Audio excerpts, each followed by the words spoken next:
Hey, it's the Maryland Crabs coming to you, oddly enough, on a Friday. This is John Fernay and Tim Hamilton here, and it's Veterans Day, and we thought it was a day to do something special. So what did we do, Tim? Or what did you do, actually? I was eating at Sin Fronteras, and you were busy. I had an egg salad sandwich on the way over to see Mr. William Keyes. And Mr. Keyes is a veteran, 95-year-old veteran of World War II, and he lives about 2 blocks down from me in the community of Arundel on the Bay. And he's really a revered part of Arundel on the Bay, and it was absolutely amazing. As we go into it, we've already recorded this, but you'll hear I'm doing it live at a museum that he's built in his garage, which is absolutely amazing, and he welcomes anyone to come visit him there. But I got the idea when I walked by him the other day and saw him raising his flag, as he does every day, and wearing his World War II veteran cap. And I got to talking to him, and he just has an amazing number of stories about World War II. And he self-published a book that I actually read the night before last night when I interviewed him. And I wanted to go in alone just because I didn't want to overwhelm him. But I mean, he's just sharp as hell, just razor sharp. He's hilarious. He reminds me of my grandfather, but he graciously let me sit down with him, and I'm probably going to do some more with him in the future. But we want to kind of try this out, something that's kind of non-political. It's a fun one, and he had a lot of great stories. Well, we had talked about also doing oddball things as opposed to political, but newsy stuff like that. We talked about going out to restaurants and just doing some fun things, and I think this is certainly a poignant one and a fun one. Yeah, so let's listen, and here's, without further ado, Mr. Keyes. Well, Mr. Keyes, thank you very much for having me here today. Oh, that's quite all right. I want to describe what I'm seeing to the listeners right now. So, Mr. Keyes is my neighbor, and he's been my neighbor for about 18 years now. He's a couple blocks down, and he's famous. He's a beloved in the neighborhood. He's a treasure in our neighborhood, if it were. And he actually has a detached garage that's to the left side of his house. And in that garage, which is about 20 by 20, and I'm sitting in it right now, it's furnished. And it is, I can only describe it as a museum. It's absolutely amazing. I'm looking at everything from rifles and baseball bats and swords and sabers and Nazi and Soviet banners and helmets. Helmets, yeah. Yes, sir. And I got just posters from the Negro Leagues from the 1920s and 30s. It would take me, I'm going to have pictures on our Facebook page that you all can take a look at, but it would take me days to go through all this and look at everything. This is absolutely staggering. So thanks for having me today. Yeah. Oh, it's quite all right. Some of the hats up on top of there came from boats or ships. They don't like to be called boats. Ships that I arrived in New Orleans in Mardi Gras time, and I went on the ship, and you sell you a hat, USS Niagara, USS Buffalo, USS Norfolk, and all those sort of things. But my collection contains a lot of stuff from baseball down to the end of World War II, even baseball after that. So, Mr. Keyes, he put it's not his memoirs because it's his biography, and he put together a book a few years ago, which I actually read last night. I read the whole thing, and like myself, you're a native Washingtonian. You're from Washington, D.C., right. And you were born, how old are you, Mr. Keyes, if you don't mind saying? 95. 95. Half of it all the way to go. In May, I was 95, so next May I'll be 96. So, I'm reading this book, yeah. How to Live to Be 100. That's George Burns' book. That's George Burns, yeah. So, well, I read it, but he's got a little difficulty in doing the same thing that George Burns did. What are the hints that you have to do? What gets you to 100? I guess just smooth, cool living. Clean living? Clean living. Yeah, and I'm looking at the bottles of booze over there. That stays there. It's all good for my friends. And sometimes I indulge, but not much, no more. And thank God for that. So you were born in Washington, D.C. Yeah, Washington, D.C. And your father owned a billiards hall over there. Yes. And, it's interesting. And a restaurant. And a restaurant. Yeah. My restaurant was with my uncle. And his name was Samuel Keyes.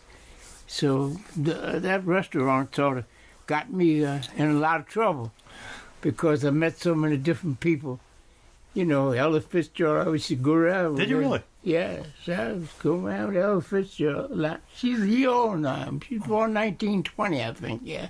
And you were 1921. 1920. Look at that math I did right there. Yeah, it's great. That's 1 year's difference, right? So I was reading your book. It was interesting to me because, as a white guy reading this, your book is really context. There's a lot of racial things that when you look at history, so I have the luxury, I don't have to think about it. Mm-hmm. But your life was really through that racial filter. That, for example, I was looking at, you had a home there, and you talked about in the 1920s how you had an electric refrigerator. Yeah, which was, you said at the time, was very, very odd. And your father had a car. Yeah. So you lived a middle class life that was really good back then, not just for a black family, but for a white family too. I think you're right. Well, one thing about it, my father had this business. My uncle was father was on the police force for a while because my grandfather was on the police force in Washington, D.C. Right. And my mother worked at the Bureau of Engraving from 1916 on up to I guess it was 54. Wow. Yeah, she worked a long time in the Bureau of Engraving in printing right there in Washington. So I guess I was more fortunate than a lot of black people and a few whites. You're right. Yeah, but it was interesting. It's in reading the book that and like I said, most your experiences were in the context of being African American in white society during Jim Crow and during segregation. But it was interesting, kids being kids. You were talking about at one point, you know, in the alleys and stuff, you were playing with the white kids from the neighborhood. Oh, because it was just... Well, we were backed up from my house on, behind my house on were whites. And where did you live, for the listeners? Yeah, 1300 block of Florida Avenue. And that was a dividing line between whites, D.C. and black Florida DC? Avenue was a sort of dividing line. Right. People hadn't acquired those places, and there was a few apartments up on 13th and 15th Street and all that sort of stuff, you know.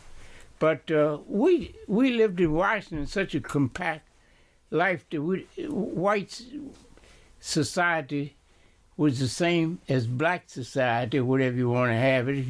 I lived on a block with a black fireman and a black police, a black pharmacist, and also a white Italian family that just didn't move after we got there for a long while. And the Iceman was an Irish guy? Yes, yeah.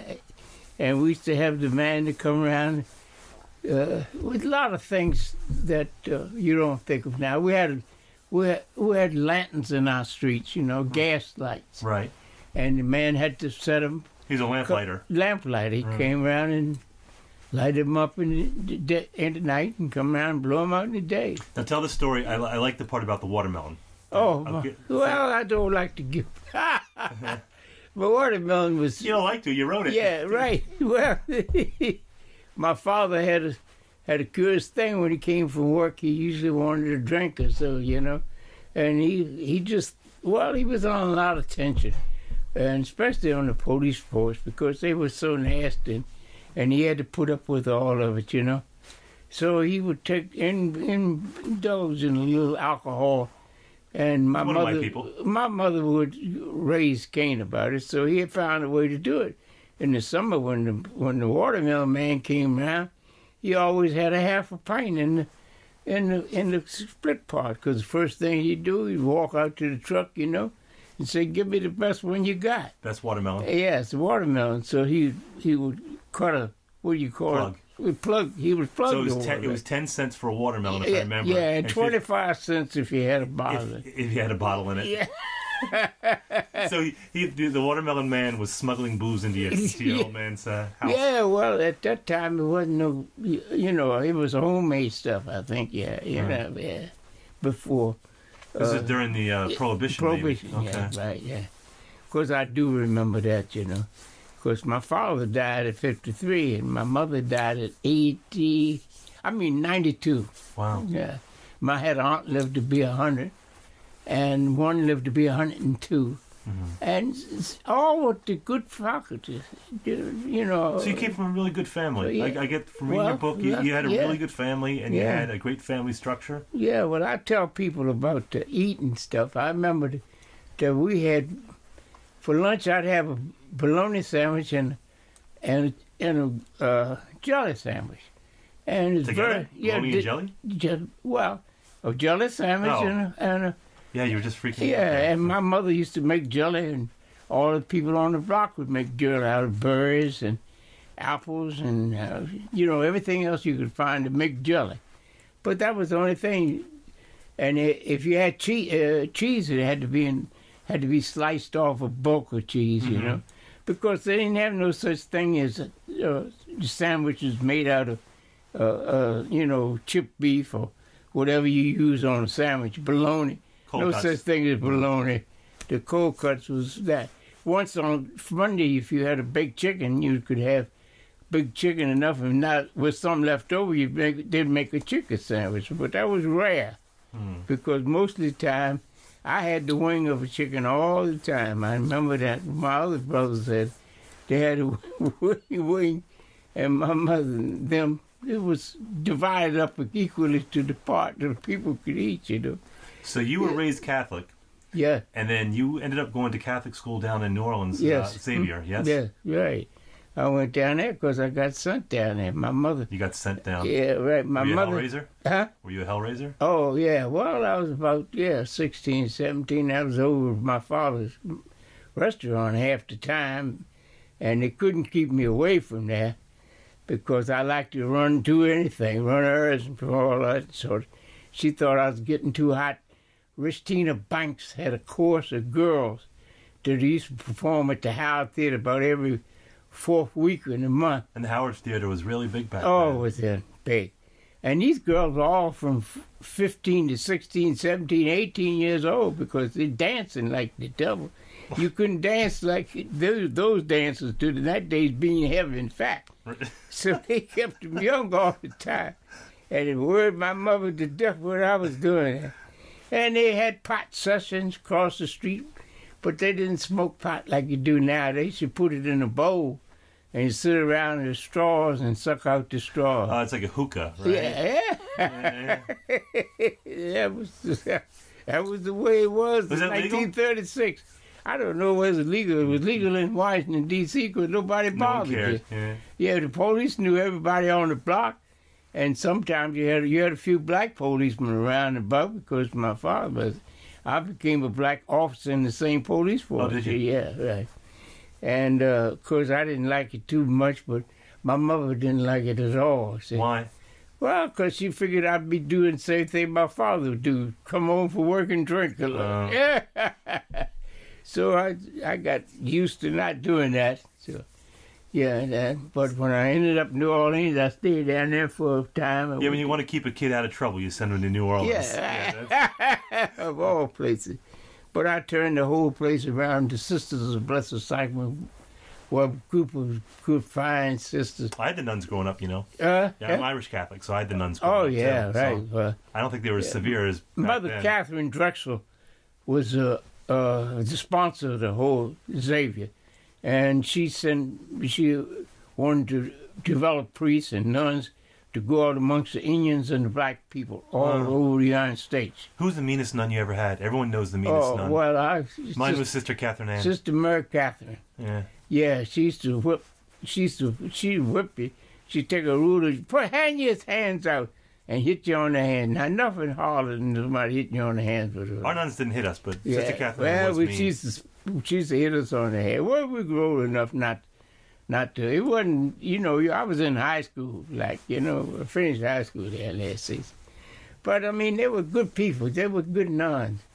And they always looked out for you. Come back 2 or 3 years, and how you doing, and all that, And she was always behind me all the time. Because everybody knew me. I was in the plays at the school. And there was quite a big audience down there for plays from high school, especially Xavier Prep, which was supposed to have been an outstanding school. That was one of 3 of the top schools. McDonald's 35, I think it was, and there was another Presbyterian school. I forget the name of it. But anyhow, Xavier Prep. And then there was a regular, McDonald 35 was a regular high school there. But I learned my lesson down there, and I was very good.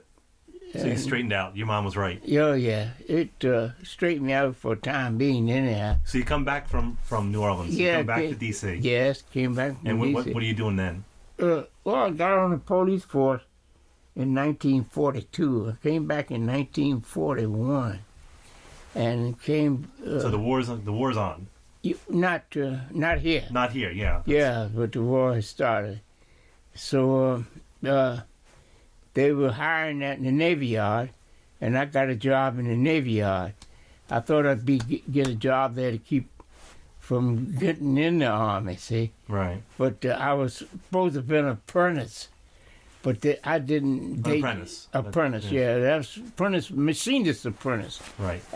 But they took some of the blacks who passed. You had to pass a test, you see, and then some of the blacks that passed the test, they put them in other jobs, and I was a helper, and the helpers did different things, and I worked in the foundry for a while. That's what is that welding, or is that? Or that's not welding. That's foundry is where they made all the steel, Gotcha. And they had two giant Navy Yard in Washington D.C. had this gigantic places that they would make steel out of different things, and it was a job. And you had to load the furnace up with coal, see, and it would take four or five men to take it and roll it on a thing and put it in the furnace. It was on a long stretch, like you would have two men across, and you'd have a pole that you put the stuff on, and you put it in and you dip the stuff, and the heat would sounds like hot, it was dirty, really hot. work. You had a lot of stuff to keep from that. But it was a driving job, but it was good. You'd go in there weighing 180, come out there weighing 170, which is quite possible. You know, you lose 3 or 4 pounds. Did you like it, or was it just a job? Well, it's a job, but I liked all the jobs that I ever been on, you know? You a hard worker? You were always a hard worker? No, not a hard worker, but a slick worker. You weren't smart. Yeah, I was slick about my working thing. And, you know, it just was that.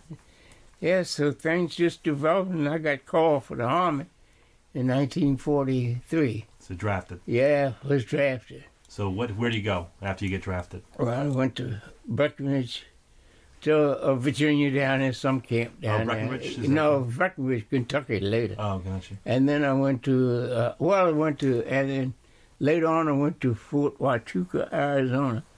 And I came back from there, but I was always getting, or my records were getting filed up or something. I filed up, I guess it was.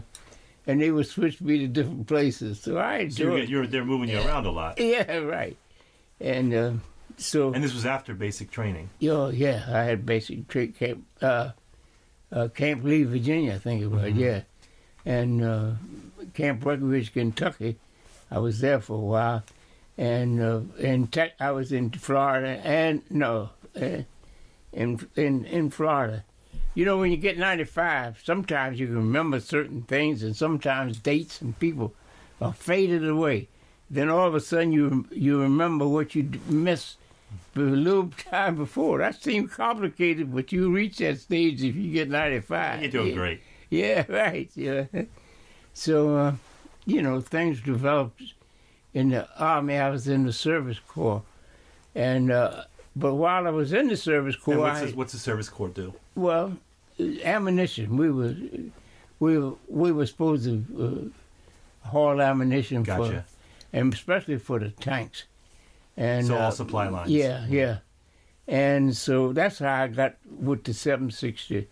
They needed a gunner for that after we got overseas, and they lost a lot. All right, so you went overseas. So where are you now? Yeah, I went from Breckenridge, from New York. We left from New York, and we arrived overseas right after the Battle of the Bulge. So 1944. Yeah, 1944. Yeah, and I was in the same outfit, 43, 41.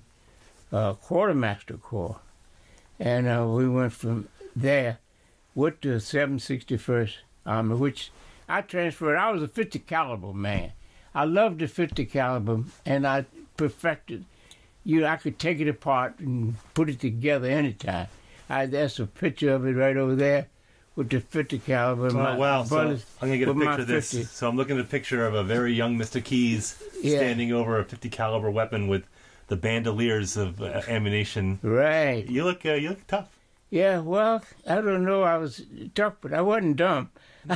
And you see, you got leggings on at that picture. Right. Later on, we got boots, you know? Yeah, no, you see, them leggings were hard to put on. And if you were her, you'd get them laced up wrong, and they'd hang just like things, man. You had to be careful all the time with leggings, you know? Now, where are you in this picture? I think that picture's in England. England. Yeah. And in England, we had the best time of our lives because we were in a place called Christ Church Christ or something. And it was down in southern England.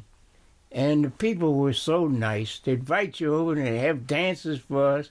And we never seen black guys and never seen white girls dancing or white girls coming to escort you to dances. Oh, let's talk about that for a second. Yeah, so right. This is where, if I have any other any other veteran right now, we're talking about the experience in the Army. But we got to talk about what it means to be black and being in the Army in the 1940s and World War II. Well, what was your experience that was different?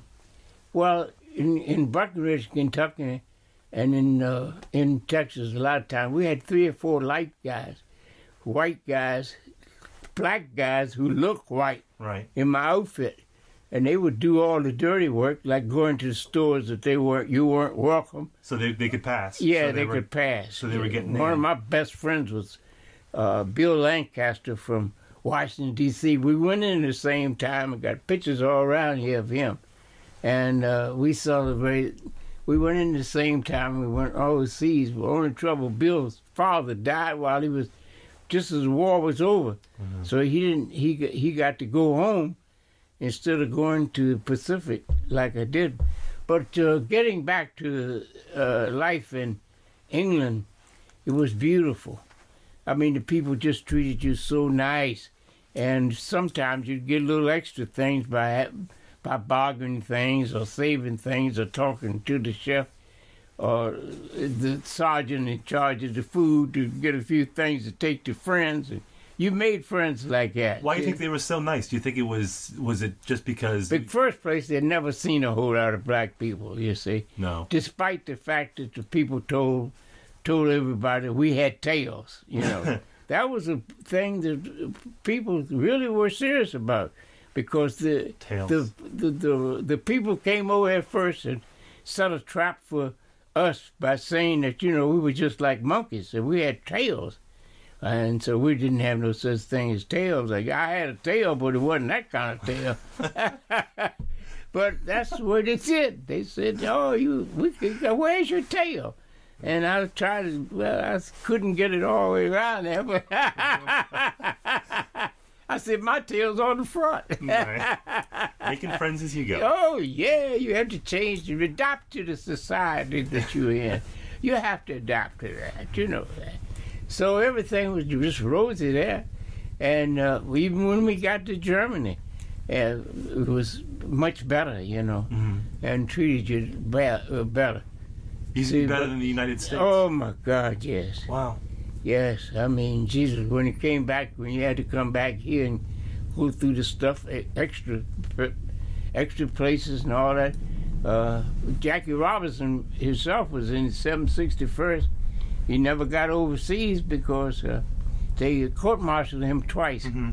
And once, before just going, he was an officer. And he wanted to respect the other officers had. Well, you're a white officer. And he went in white places and they arrested him and court-martialed him, but they tried to, but it didn't stick.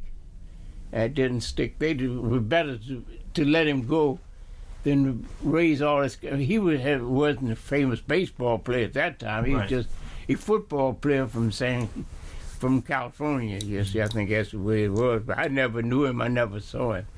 But we had a lot of other people in there.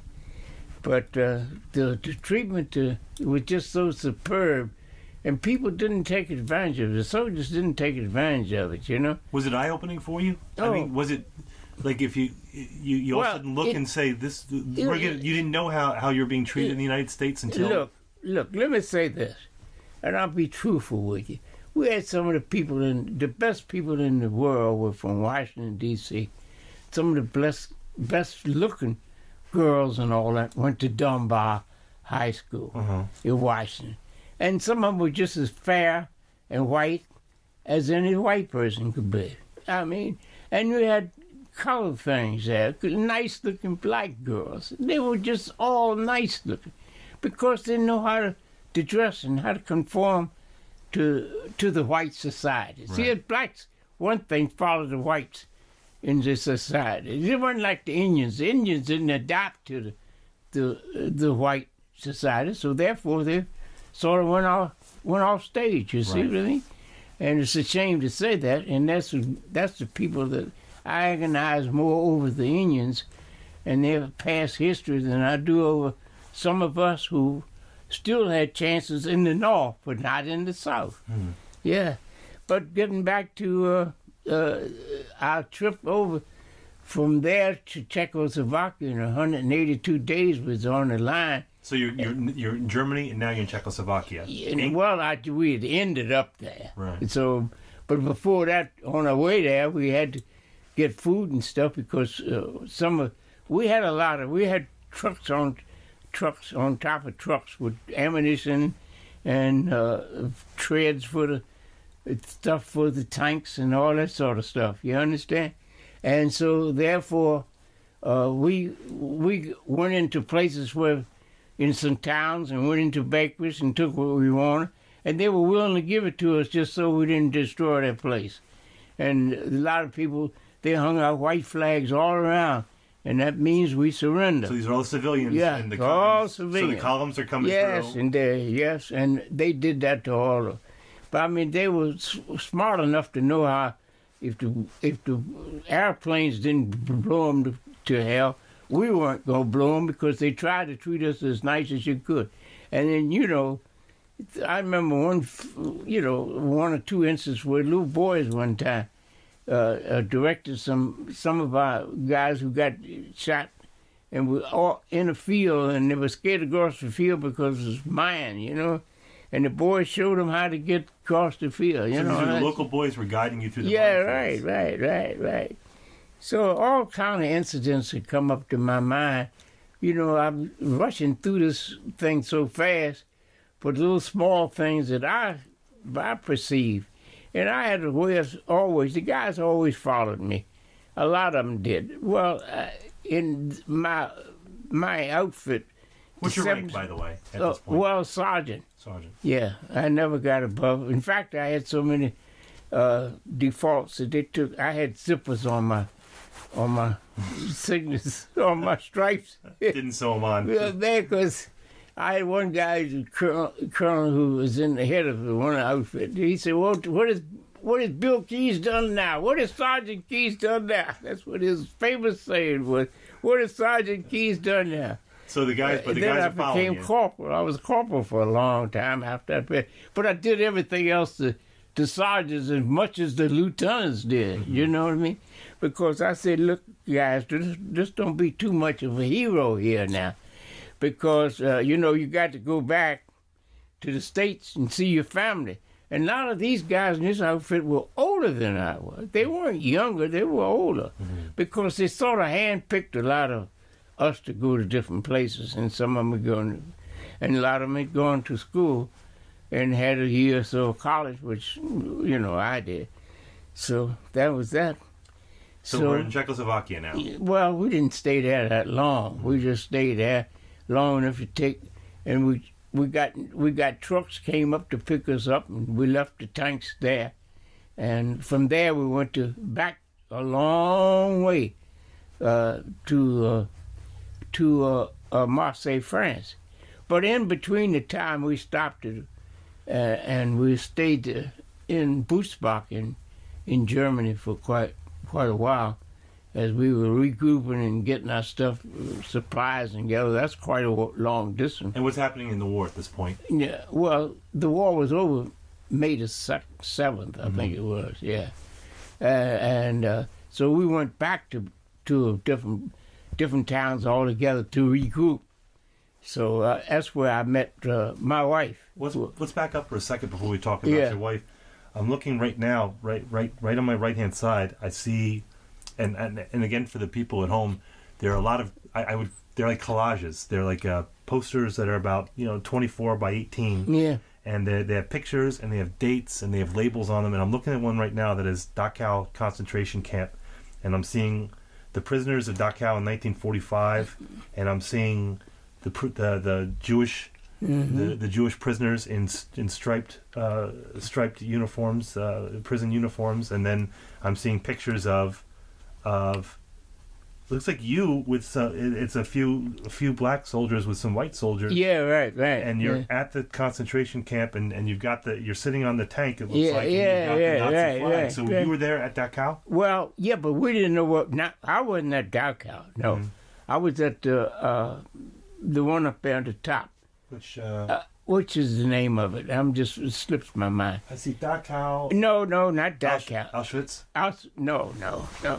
Up at the top there, the big picture. This one here. Yeah. Oh, let me get my glasses. Now I keep forgetting that place, and I don't know why I see you. Gotha. Huh? Gotha. No. Gotha? No. It's not that. It's General Patton. Yeah, all the generals are right there. I'll think of it. Gee, McCracken, I can't think of the name of the place. Ordorf. That's where we were. We saw all these bodies laying out there, and we said, "My God, look at them!" But once we just noticed there wasn't no wounds on none of them, And I said they must have died of starvation because a lot of them were just thin as rails. So what is that? I mean, you read about it and you see the movie. What is that when you roll up and you see all these civilian bodies and what comes over you at that point? Well, you just it's astonishing. You just go numb almost, And it looks almost like firewood, And it's a hell of a feeling.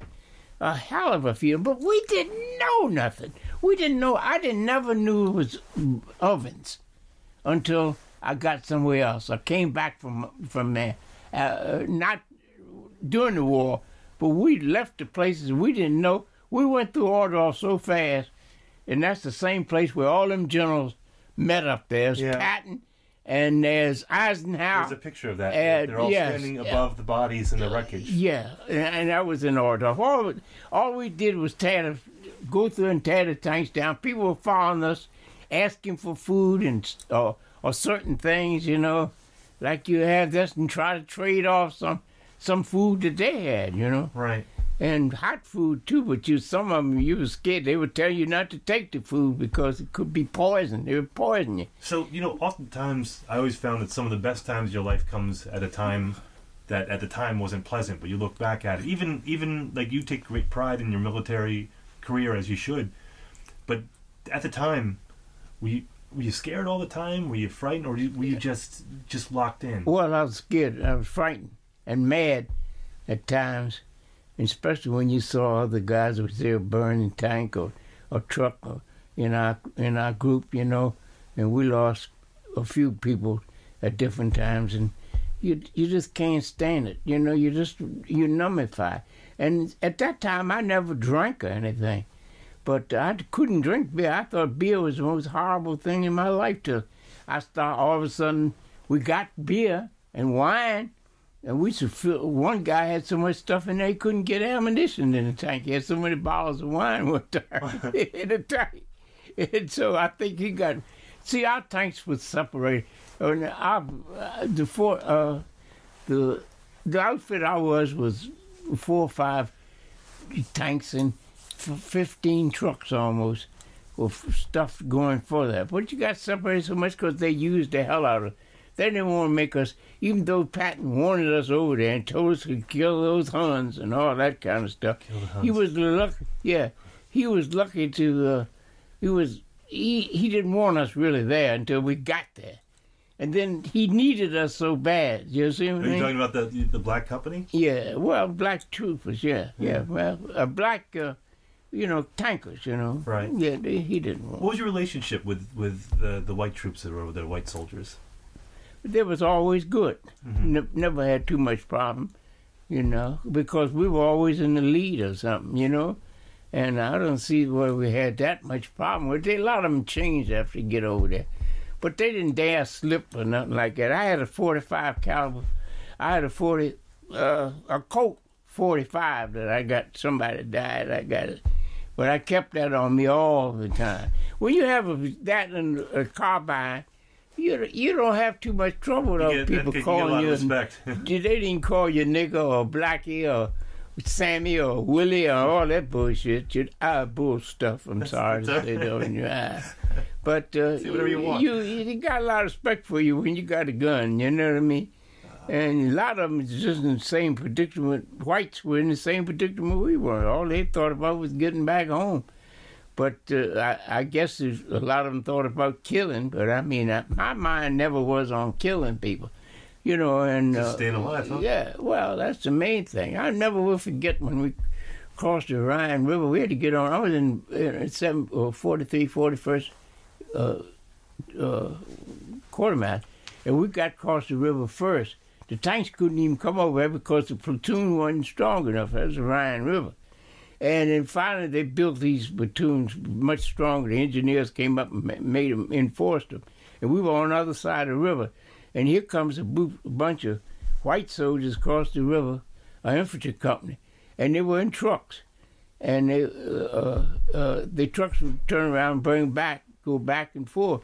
And they were shouting at people and knocking people off. Some of the people on the other side of the Rhine was trying to get across the river, get back home, because they thought the river would separate them from the war. Gotcha. So they went on the other side, see. And then they saw that people weren't raping and killing them, because we had all kind of stuff about rape, And of course, it wasn't rape then, but none of it. We didn't pay no attention to it because there wasn't nobody in there raping nobody. You didn't have to rape anybody. If they want to give you something, they give it to you, Food and everything else, you see. But these white soldiers were cheering and laughing because people were bobbing up in the water. They had their goats and pigs and stuff. They were walking across the bridge, whatever they valued. They always carried the pigs and stuff with them, but not goats. I don't know where I got goats from, but yeah, they had goats too, yeah. And, dogs and things like that. They were trying to get back across, but they laughed at me. I said, "This son of a bitches, I feel like shooting them for being so cruel," you know what I mean? And they're just civilians? Yeah. No, they were soldiers. Soldiers? Oh. Yeah, soldiers. White soldiers. And I'm not prejudiced against nobody, I don't think, but nevertheless, people, some people are just cruel than others. You understand? We have a bunch of cruel people in all the cities we go in the United States here. You can see people just killing for the fun of it, shooting. And, ain't no fun dying, I guess, because I'm not like the Muslims that think you're going to go to heaven when you die, because I want to stay alive as long as I can. And I've been doing it for 95 years. And you got the book there to tell you how to get to 100. Yeah. Yeah, he got to be 100 years there. Okay, so we're done in Europe. So now we're off to South Pacific. Yes. My grandfather served there. Yeah, your grandfather, yeah. He was a gunner, too. Yeah, we came back to Marseille, France. Okay, then we got distributed around. And my outfit was not the 761st, it was 4341 Quartermaster Corps. Mm-hmm. Back in the Quartermaster Corps, and just as we got to Marseille, they put us on these different boats and put me on a full field hospital. And that was leaving there and going to the Pacific. And so that was very necessary for them to get to the Pacific. Anyhow, they switched them from there. It was 100 nurses on the boat. This is Marseille, and we left Marseille and when we got to the Panama Canal, they dropped the atomic bomb. They had the atomic bomb was dropped right before that, before we got So there. before you got there, they Yeah, dropped the right. bomb. So they switched us around and put me on the full field hospital ship, and we kept going to the Philippines by way of New Guinea, and that was 82 days, I think it was, on the water. Wow. 82 days, Almost 3 64 months days on the or water. something. Yeah, no, it wasn't that much. It was 64 days. I'm getting my days mixed up. It's in the book. I don't know. Because I was lucky to write in the book. I had a lady, Fern. a friend of mine, Fern I know. Underdew, Friends with who Fern, too. lives down here too. And she helped me all the way because she worked at the Library of Congress and she could check my dates and everything else, which you need to check it. Although the most important thing in my life has been keeping a diary. And I still keep a diary. Do you really? Yes. I got try a to diary. do that, but I just... But I got diary with everything that happened important. And I've gotten the same diary every year. Oh, there he goes. Yeah. I'm just picking up. I'll just one wait of here then. Let me see. This is 2012. I got to go back. I got them all stacked. And this diary here has pictures Oh, look of at that. things that happened. Wow, actually, You know see? what? And I'm not even see? being condescending. That's You so see? what I'm looking at is Mr. Keys. Yeah. He's got a diary with calendars and stuff, and he's got newspapers clippings and pictures. Like there's the Obamas. Plenty of room, yeah. Holy God! This is yeah. that's like a part-time job right there. Yeah, yeah. Well, every folks, day this is- you got to write in your Wow, diary. that is amazing. You see, and I put a You got few. pictures? Oh, Yeah, because you're an artist. yeah. Well, I draw a few pictures, to That is so cool. You know, Yeah. hold on, let me get a picture of that. Yeah, yeah. I'll get that before I leave here. But yeah. I got. Well, It's hard to describe. yeah. Of course, one thing about these diaries here, my wife broke all my codes that I had for different adventures that I tried. Oh, we skipped over that. Let's go back. I put you off. So let's talk about you met your wife in Germany. Yeah, All right. right. So let's go back to that. Yeah, I met my wife in Germany. She wasn't my wife then. And, well, I have to go forward because I got to get you in the Philippines. All right, let's go back to Where the I found, Philippines. yeah. Well, go back to the Philippines, and I stayed in the Philippines for about 2 months.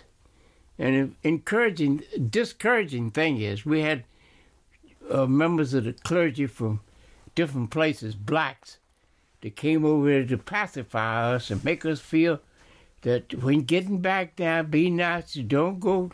In other words, to put the Lord first, and your ability to earn a living, and to know how to treat people second and third. You understand? So they're So they sending were over sent to up- different denominations. Yeah. So I got up one time because this clergy from one of the big churches, black churches, came up, and it was so much. I said, "Damn this bullshit!" I went up and got ready and walked out, and about 4 or 5 guys walked out with me. So the police came up there. I mean, the MP chief and all them said, "You got to go back. You got to go back." I said, "I ain't going nowhere." So I ain't listening to that stuff. You understand? Demoted again. So you're an attitude case. Yeah. Let me ask you this out of curiosity, though. I listened to some interviews recently with. I love comedy, so I was listening to recent interviews with Mel Brooks and Fascinating too. Carl Reiner. Yeah. And they both served in World War II, and they're Jewish, but they're also atheists. They don't believe, and they said about the war, they said they never looked to God. They said I came out of the war just confirming that I didn't have a relationship with God, which has surprised me. But you said they're Jewish, but they're not religious. Yes, sir. Well, they're not Jews then, are they? I don't know. It's I'm Catholic, but I don't practice. Yeah, But culturally, well, I I'm came up Catholic, that too. way. Yeah. But, I mean, during the war, did you feel like? Did you look to God? Did you look to religion to kind of get you through? No, I didn't. I don't know why.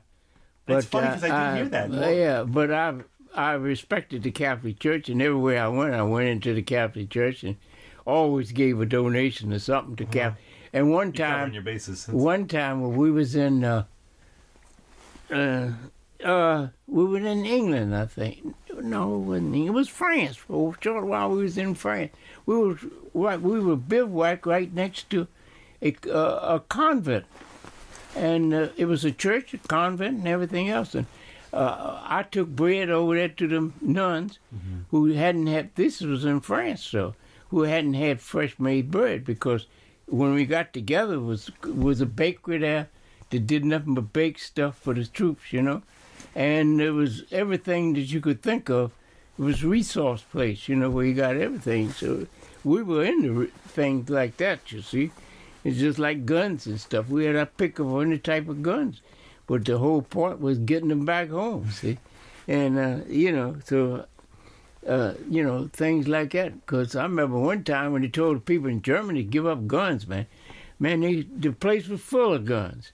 Because they followed orders right down, because Hitler had gotten them to follow orders. And they followed our orders pretty well, too. Because they bought everything, treasured things to put in. They had stockpile of stuff big as this 2 rooms with stuff in one or two places. But getting back to Philippines. They keep coming back to the Philippines. Yeah. Well, the Philippines was.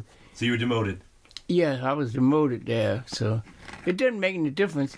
I had a tent full of stuff, and I had my own tent because, so it was. I had boxes and boxes and big boxes of cigarettes and food and everything like that. And I had a little Filipino guy that used to watch it for me all the time when I went out, because he was stealing, I guess. Everybody was stealing there. And, it wasn't nothing to steal for, but the only thing you could do was get a few things to take into Manila, and trade it off for something, whatever they got good or whatever was on the line that you wanted to get, you see. But that was the whole time I was there. I had a privilege there. It was a heck of a privilege. Why I got that job was that I met my cousin Bert, brother, who was an officer in the Army. This time now we got black officers. We got black officers in our outfit. So he gave me this job of watching that place there. And I used to watch it. And he used to have the generals and the lieutenants and colonels and everything else. And they had a big place where they set up, and they have all kind of things, suit and everything. This is in Manila. So therefore he made a little money, and I made money, man. I had plenty of money. And I still had to go home, which I lost a lot of it on the ship, gambling. What was your game of craps? Yeah, that's what they was doing, man. I had smart enough to save about $300 or $400, which is a lot of money there. Right. But when I left Manila, I had about $1,100 or something like that. So it was a lot of money in 1945. But so if you had a shorter boat trip, you would have been coming. Yeah, I've been better. But that was quite a trip from Manila to Southern California. So you're San Diego. Yeah, that's the place where. So now we're back stateside. Yeah, and we saw a couple guys that were in the Army, movie stars. I was trying to think of this big brute man who became a good movie star. There's a lot of them, because we were in St. Anne's. Mm-hmm. Santa Ana, I think it is. Oh, yeah. Santa Ana. Yeah. That's where we were. That's between San Diego and Los Angeles. Yeah, somewhere like that, yeah. So then we got back there, and I got dengue fever over there. And that's a fever, man. You feel like you're dead. Something like, not yellow jaundice. So it's like malaria? Yeah. Close to it? And I had yellow jaundice, too. So I got sick in California. So my main thing was to get out the Army. And at that time, I had 2 children, was married. So I had good thing to go back. So we took the trip from Santa Ana to Chicago by train. And I had a chance to sleep on that train for 2 days, I think it was, 2 or 3 days, and got food, whatever. The guys on the train were very good to me. I hardly knew any of them, you know what I mean? Right. And because each person was functioning, getting back differently, see. I lost all my friends, And so we got to Chicago. I was so sick I could hardly move, so they wanted to put me in the hospital, and I got my papers now, and I snatched my papers and got on a train going to Washington, D.C. But it got off. I got so sick they put me off at Fort Camp Meade, which was good. Close. Yeah, close to home. See. Within 30 And miles, I could hardly 10 miles. wait to call my parents, my mother, and my father was dead, my stepfather, and my, that's all, they had a car, so they got out to Fort Meade to see me, 2 or 3 times, and then Oh, so other you people. were staying at Fort Meade? I at the stayed time. there from, I think, about 2 months. Wow. Yeah, because I went down, You just wanted to get I was home. down to 160 pounds, and I never got too much above that after that. Because I was 180 then. Yeah, I'm looking at this picture. You were a big guy. Yeah. Wow, look at you. Yeah. So then everything, the funny part about it, I got out the Army May the 2nd, because May the 1st, that was my birthday. And the day, if you went out in May and April, you got paid. You didn't get paid for that. I found out you could get paid the whole month if you stayed in one day. Gotcha. So I stayed in there. I got AWOL the first time I was AWOL in the history of the place. So everybody was like, hey, fellas I didn't know, but everybody said, what happened to you? You didn't make it back. I said, oh, no. So I didn't follow the procedure going through the line and all that, because I found out you get paid for the whole day. So I stayed the extra day. The whole month. Yeah, got paid for the whole month. That's one of the little things I did, a whole lot of times, And after that, it was back to civilian life, huh? Back to civilian life, yeah. In 19, and I had a job in the Navy Yard at the time. That was before I went to the service, Yeah, no. Well, I came back working for the family, and the business, which we eventually, the building was sold, and our time was up there, so we had to leave that. And later on is when I started school. I didn't start school till about a year after I got back. On the GI Bill? Yeah. Mm-hmm. No, never was on the GI Bill. Mm-hmm. Yeah, I didn't start. I was in school in 51. I never was on the GI Bill. I missed the GI Bill by a year, so because you're supposed to start right away. Or something. Oh, gotcha. Yeah. Oh, so there's a time limit to that. Yeah, Gotcha. yeah. Mm-hmm. But so did you keep up with all your brothers in arms from the Army? Did you? No, only 2. Lancaster, the ones with the picture over there, and Lancaster was just died a year ago. Really? And Florinor Cole just died 6 months ago. Wow. Yeah. You I guys got the letters here from him, Yeah, there's only 500,000 World War II vets that are still alive. Oh, there you go again. No, I'm not going too far. I'm just going here to get you to the last thing I was at. This is the 75th Tank Attack. This is the 47th annual reunion, and it was in Detroit, Michigan. That's not the last one. And this is September 1st, 1999. This is Oklahoma City. Yeah. Here's the New York chapter. William McBurney, all these guys are now dead. William S. Keyes right there. You see? And here's the 761st here. And this, you see, I took this one other than taking anything else because, we never got, see? But William S. Keyes, he even pronounced and spell my name right. So you the last? I don't know if I'm the last. It must be some level. No, but for World War II, yeah, but I mean from the guys you kept up with. Oh, my guys, I kept up with y'all. Oh, yeah. And one of them was older than me. Lancaster was older than I. But he was the only one. Cole was a year younger. But not even a year, I don't think. But what did your service mean to you? How did it change your life? Obviously, it means a great deal to you. I'm looking around this room, and it's overwhelming.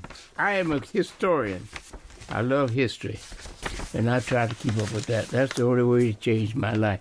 I do cartoons all the time and things like that, you know, this kind of stuff now. And it's not a day go by I don't do some types of things like this, you know. And you teach art at South River High School. Well, yeah. I'm substitute art. Mm-hmm. You know, pictures like this, you know, just crazy stuff, you know. That's fantastic.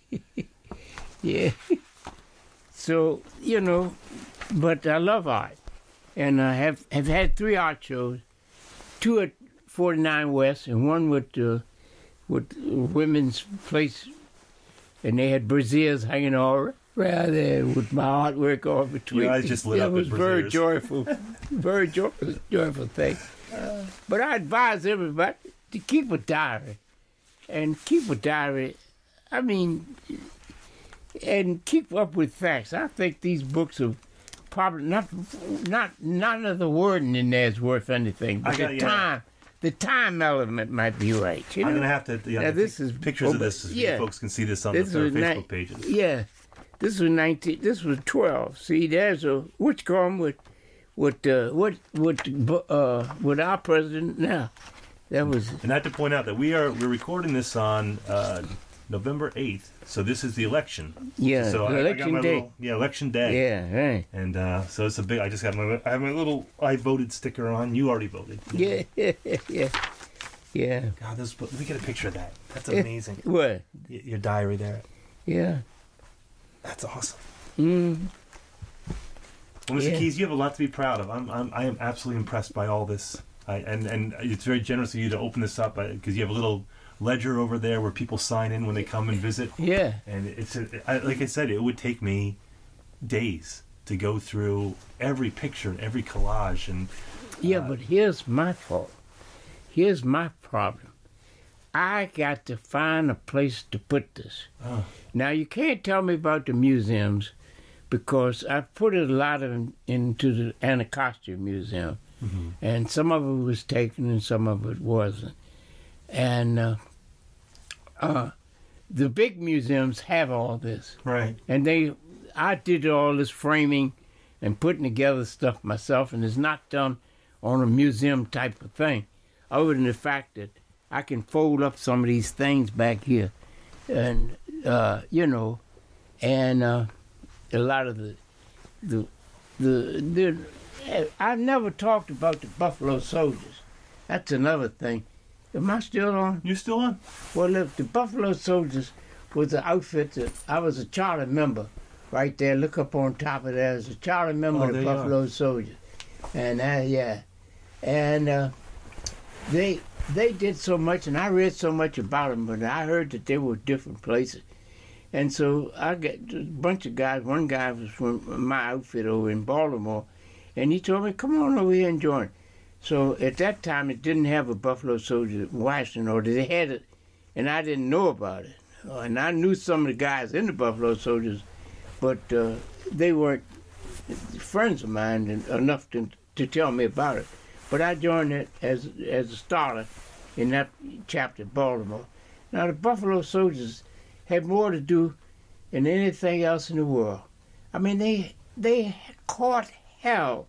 I'm going to tell you, it's little small incidents. They had the worst horses. They had old horses to start off with because it was the cavalry. There was the 9th and the 10th Cavalry from the 24th Division. And they had guns. They started off with single-shot guns like that. That's the shot. That's the single. We're looking at the guns that are hanging here on your wall.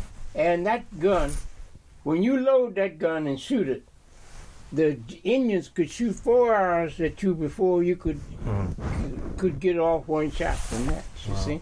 So later on, we gave them better guns. And when they were all out west, they went down west. Well, it started off down in Texas, but the Texas Rangers gave them so much hell because it was after the war was over, but they still ran the place. Right. Texas Rangers ran the whole southern part of the United States, you know. And it was just like the Ku Klux Klan almost, as far as black people were concerned. So that was that. So they move out to Fort Huachuca, Arizona, and different places, and different places out west where they were fighting Indians. And Indians wonder why in the hell they were fighting them, because they caught more hell than the Indians did a lot of times, you know. Yeah, we lived out in New Mexico for years, my wife and I, and it was the reservations around there were dismal. Yeah, it's pitiful the way the people have treated the Indians, you know. Yeah, we don't have them on the East Coast. It's not till you go out west and you see the way they live. It's awful. I mean, it was their land, and they just got treated. But I was reading another book the other night, and it's just terrible the way they made up their mind to kill. It was fun. It got to be crazy out there. That's why bloodthirsty people are horrible people. You know, just like the Germans. How in the hell could they do the things they did to educated group of people like that? A lot of things. You know. This is what worries me about this election coming up tomorrow. If Trump gets in there, it would be horrible. But a lot of people idolize him because he's rich and does what he wants, and he's going to change everything. How in the hell are you going to change things? Obama has done a fine job on a lot of instances, but he made a big mistake in not getting rid of the crime in the cities, or trying to get rid of it, because some of the people in the cities can't live. I mean, the middle class and the poor class cannot function well because they're being killed off, or the children are full of dope, and all of that sort of stuff. And I think more attention should have been paid to doing something about that. Don't say you just educate them. You can educate them all you want to, but if they don't have the money to do something, and their mothers send them out, and they don't approve of it, but they have to, because that's their living, see? That son may go out there and rob people or sell dopes and drugs, and he's going to take care of his mother. And no father around, probably, in a lot of cases. Now, I'm just overestimating the whole thing, but this is the way I feel. You understand? You've seen it all happen before. Huh? You've seen it all happen over time before. Well, you don't see it if you're not into it. You know, it's just like here. People living down in Roanoke Bay don't know the problems of black people in Annapolis. And if you're not there. Yes. And I'm in Alpha Phi Alpha. I've been in Alpha Phi Alpha, and we do a lot. The guys in my chapter do it's a the largest lot. black fraternity in the country. And to try to mold the children to think more of great things to be done, education and things like that, than they do of just having a gun and running around holding up people till eventually you're going to get killed yourself doing the same thing. Well, this airs on Friday, which is, we're recording this on Tuesday. It's going to be on Veterans Day, so the people who are listening now know what happened tonight. So you and I are on needles and pins wondering where we're going to end up tonight. Yeah, right. We just voted. But we're out of time, Mr. Keys, and I just want to say I want to thank you sincerely for sharing your story. And are people allowed to come by if they want to come take a look? Oh, I want them to come by. All right. So I want them to come by. Send us I got to find a place to put some of this.